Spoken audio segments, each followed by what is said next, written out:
How are you, dear friends, and welcome to Family Talks. My name is Edmund, and I'm really happy to be talking to you today. And today I'll be talking about what a man has got to do in a family. We're still talking about men and what they have to do in a family.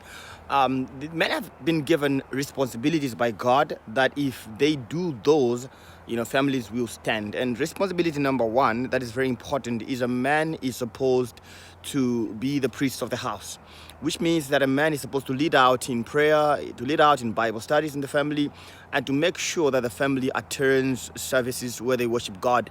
So every man, wherever you are, you have to know that God has given you a primary responsibility of making sure that your family walks with God. Your wife has got to walk with God, your children have got to walk with God, and for that to happen, a man has got to take a stand. The Bible teaches us very much about the man called Abraham, the man called Jacob, Isaac. These men were men who led out in worship in families. You talk about Noah, the Bible is littered with men who led by example, leading families to worship. And responsibility number two, a man has got to work for the family. Being a man in the family means you've got to work for the family. The Bible teaches us as Adventists, teaches us as Christians that God gave us 6 days in which to work and do all our labor.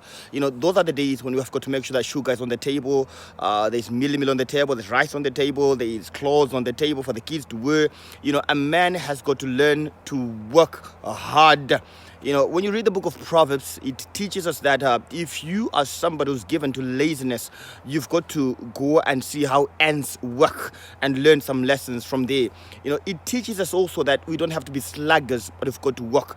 Because if you are a sluggard as a man, hunger, poverty will come knocking at your door. Man, we have to work so that we can take care of our kids, take care of our wives, make sure she's got nicely plaited hair. Don't keep complaining. Anytime she says, honey, can you please plait my hair? She needs money. And for that to happen, men have got to learn to work.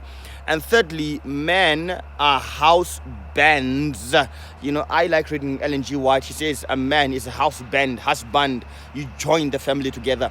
There are many other responsibilities God has given to men, not limited to the ones I've given, but those ones have to be followed. May God bless you, man, as you contemplate being a real man. Remember, God will give you strength. Amen.